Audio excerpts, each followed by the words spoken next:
नमस्कार दोस्तों। मैं के रमेश, केंद्रीय विद्यालय उरी से। और आज जो हम चैप्टर पढ़ने जा रहे हैं वो है इन्वायरमेंट। क्लास 7th का ज्योग्राफी का ये फर्स्ट चैप्टर है। और इस चैप्टर को बहुत ही ब्रीफ में, बहुत ही क्लियरिटी के साथ हम समझेंगे। सबसे पहले, what is the meaning of environment? Environment क्या है? जो कुछ भी हमारे आसपास है, everything which is present in our surrounding, जो हमारे आसपास मौजूद है वो सब इन्वायरमेंट है। यानी अगर हम क्लासरूम में बैठे हैं, क्लासरूम के आसपास जो डेस्क है, जो बाहर के वॉल्स, सब कुछ जो हमारे आसपास है वो हमारा जो है वो इन्वायरमेंट है। तो ये आपका टास्क है। अभी आप जो है वो लॉकडाउन में हैं और सभी बच्चे घर पे हैं। तो आप एक काम कर सकते हैं कि आपके आसपास क्या है, इसकी एक लिस्ट बनाइए। और लिस्ट बनाकर जो यहाँ कमेंट बॉक्स है इस पर ज़रूर भेजिएगा कि आपके आसपास क्या है। जो चीज़ें आपके आसपास हैं वो इन्वायरमेंट है। तो आइए आगे इसको समझते हैं कि इन्वायरमेंट के क्या क्या कंपोनेंट्स हो सकते हैं। ऐसी क्या चीज़ें हैं जिनसे मिलकर इन्वायरमेंट बनता है। तो देखिए, इसके लिए कंपोनेंट्स ऑफ इन्वायरमेंट पढ़ना है। तो कंपोनेंट्स ऑफ इन्वायरमेंट्स को हम 3 लेवल पे क्लासीफाई कर सकते हैं। पहला है नेचुरल, यानी नेचुरल इन्वायरमेंट। दूसरा है ह्यूमन मेड। और तीसरा है खुद ह्यूमन बींग्स का, यानी ह्यूमन इन्वायरमेंट। तो यानी अगर हमें सबसे पहले समझना है तो नेचुरल इन्वायरमेंट क्या है, नेचुरल जो प्राकृतिक है, तो नेचुरल इन्वायरमेंट क्या है हम पहले इसको पढ़ेंगे।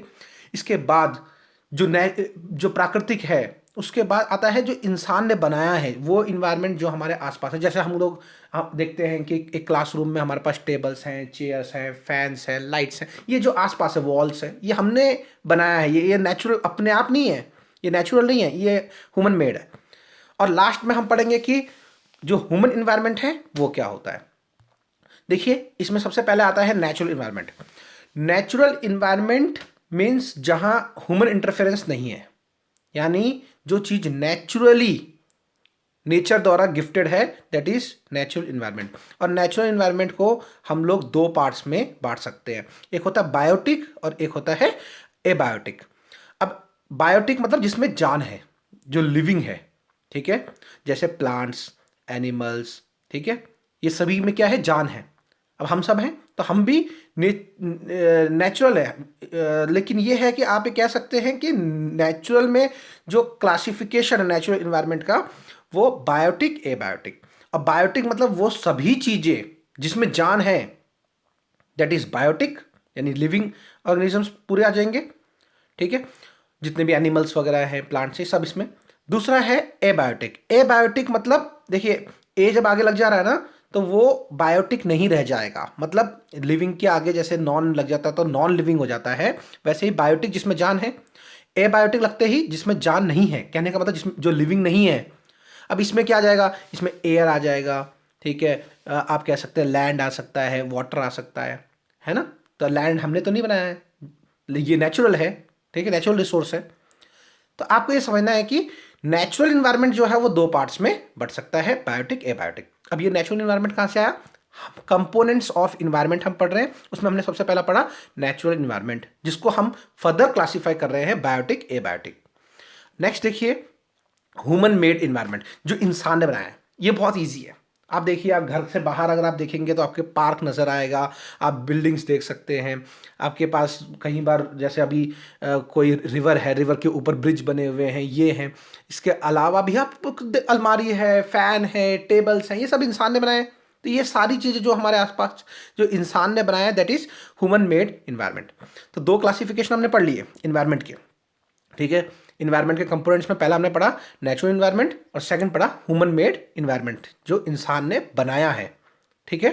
अब तीसरे ह्यूमन इन्वायरमेंट में जाने से पहले हम थोड़ा सा डोमेन्स ऑफ इन्वायरमेंट के जो डोमेन्स हैं उसको हम लोग पढ़ेंगे। तो देखिए, डोमेन्स ऑफ इन्वायरमेंट को अगर आपको समझना तो ये पिक्चर देखिए।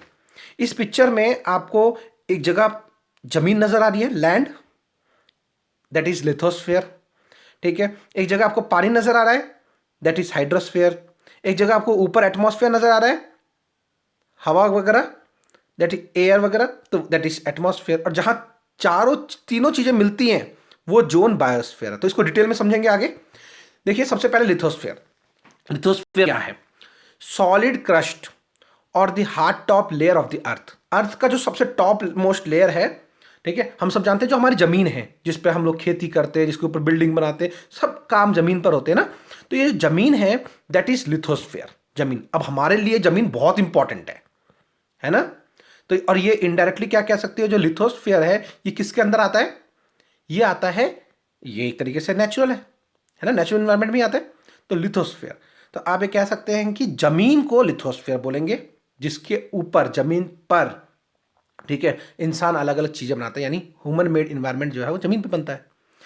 तो सिंपल रखिए इसको, लिथोस्फेयर मतलब जमीन, ठीक है। तो लैंड पार्ट को हम कहेंगे लिथोस्फेयर। अगला है हाइड्रोस्फेयर, जो जितना भी हम देखते हैं कि पानी का एरिया है, चाहे वो हमारे समुद्र हैं, ठीक है, या फिर आप कह सकते हैं कि जो वाटर बॉडीज हैं, लेक्स हैं बड़े बड़े, वो सभी हाइड्रोस्फेयर में काउंट होंगे, पानी का एरिया।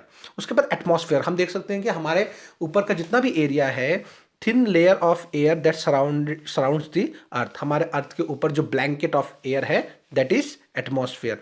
आप देखते हैं कि इसी एटमॉस्फेयर पे ही जो है वो अलग अलग लेयर्स हैं, जो आप आगे पढ़ेंगे कि किस तरीके से ट्रोपोस्फेयर है, उसके ऊपर स्ट्रेटोस्फेयर है, अलग अलग लेयर्स हैं, ठीक है, वो हम लोग आगे पढ़ेंगे। लेकिन यहाँ आपको समझना है कि जो जितना भी आपका हवा है, ठीक है, एयर जब चलती है ना, जब वो मोशन में होती है तो उसको विंड बोलते हैं। तो एयर वगैरह जिसके अंदर मिक्सचर ऑफ गैसेस हैं, सबसे मैक्सिमम क्वांटिटी में कौन सा गैस है, बिल्कुल नाइट्रोजन। और जो सेकंड जिसकी क्वांटिटी सबसे ज़्यादा है वो आपको कमेंट बॉक्स में लिखकर बताना है कि कौन सा है, ठीक है। तो एटमॉस्फेयर, अब ये तीन हमने जोन पढ़ लिए, तीन हमने जो है वो आप कह सकते हैं कि डोमेन्स पढ़ लिए। अब चौथा डोमेन सबसे इंपॉर्टेंट है, दैट इज बायोस्फीयर। अब बायोस्फीयर को पहले मैं डिफाइन करता हूँ, a narrow zone of the earth where land, water and air interact with each other to support the life.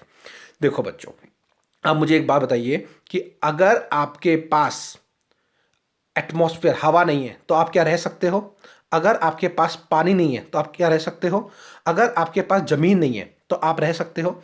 अब इमेजिन कीजिए कि जमीन है और पानी नहीं है, यानी हाइड्रोस्फीयर नहीं है, तो क्या आप रह सकते हो, नहीं।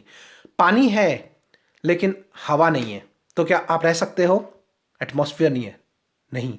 तो यानी लाइफ सपोर्टिंग, जहां लाइफ सपोर्ट करता है दैट इज बायोस्फीयर, जहां ये तीनों चीजें मिलती हैं। कौन सी तीन चीजें, लैंड यानी लिथोस्फीयर, पानी यानी हाइड्रोस्फीयर, और एयर यानी एटमॉस्फेयर, जहां ये तीनों चीजें मिलती हैं दैट इज बायोस्फीयर। अब आप इमेजिन कीजिए, अभी हम लोग हैं तो जहां हम हैं वहां पे हमारे लिए पानी अवेलेबल है, जहां हम हैं वहां जमीन हमारे लिए अवेलेबल है, जहां पर हम हैं वहां पर हमारे लिए ऑक्सीजन वगैरह लेने के लिए क्या है, एटमॉस्फेयर अवेलेबल है। तो इसी वजह से तो हम सर्वाइव कर रहे हैं ना। और जहां हम रह रहे हैं दैट इज बायोस्फीयर, जहां लाइफ है वो बायोस्फीयर, चाहे वो पानी में हो, जमीन पर हो, जहां लाइफ है दैट इज बायोस्फीयर। क्योंकि लाइफ को सपोर्ट करने के लिए जो एलिमेंट चाहिए, जो डोमेन चाहिए, वो हमने पढ़े लैंड, वाटर एंड एयर, जिसको लिथोस्फीयर, हाइड्रोस्फीयर एंड एटमॉस्फेयर बोलते हैं। अब इसके बाद देखिए, जहां पर ये चीजें रहती हैं वहां पे एक छोटा सा यूनिट बन जाता है, यूनिट। और सर यूनिट कैसे, देखिए, जिसको इकोसिस्टम बोलते हैं, a system formed by interaction of all living organism with the physical environment is called ecosystem. अब इकोसिस्टम क्या है, इकोसिस्टम में आप सबके सामने जैसे मान लीजिए कि कोई एक छोटा सा एरिया है जहां पर जो लिविंग ऑर्गेनिज्म है वो नॉन लिविंग, कहने का मतलब जो फिजिकल इन्वायरमेंट है उससे इंटरेक्ट कर रहे हैं। जैसे हम लोग हैं, अब हम यहाँ पे हैं तो देखिए हम लिविंग हैं, ठीक है।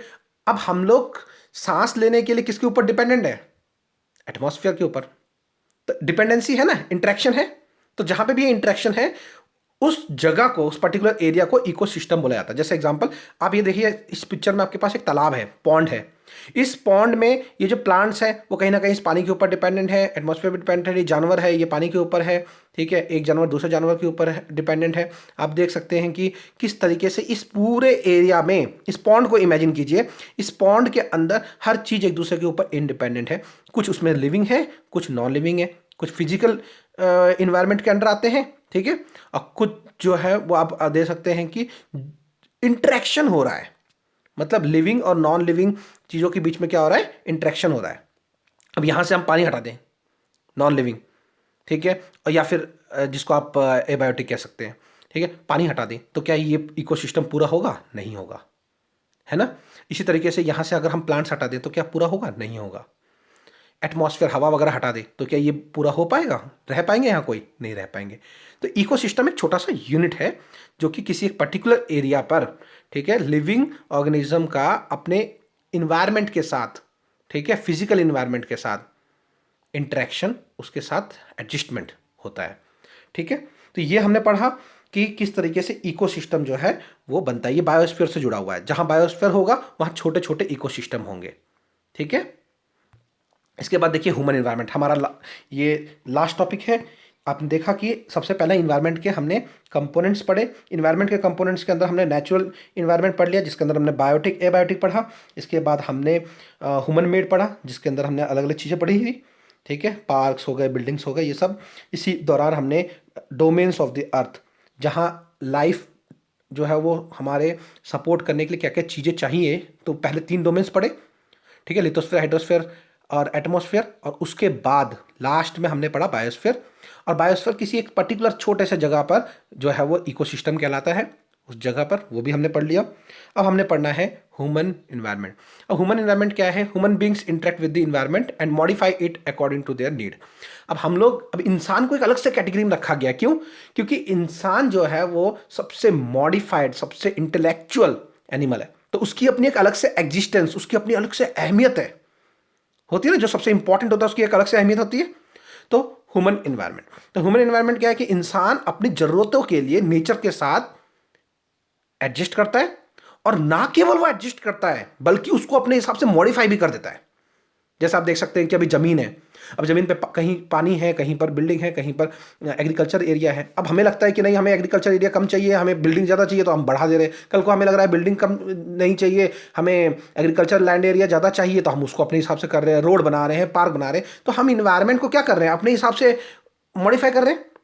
लेकिन अगर बहुत ज़्यादा मॉडिफिकेशन हो जाता है तो फिर आप कह सकते हैं कि इकोलॉजिकल इम्बैलेंस क्रिएट हो जाता है, तो उसका फिर नुकसान किसको होगा? इंसान को ही होगा, है ना। तो ये आप लोगों का जो कॉन्सेप्ट है that is human environment. Clear है बच्चों? तो ये आपका चैप्टर था। Thank you very much. उम्मीद है कि ये चैप्टर आपको पसंद आया होगा। धन्यवाद।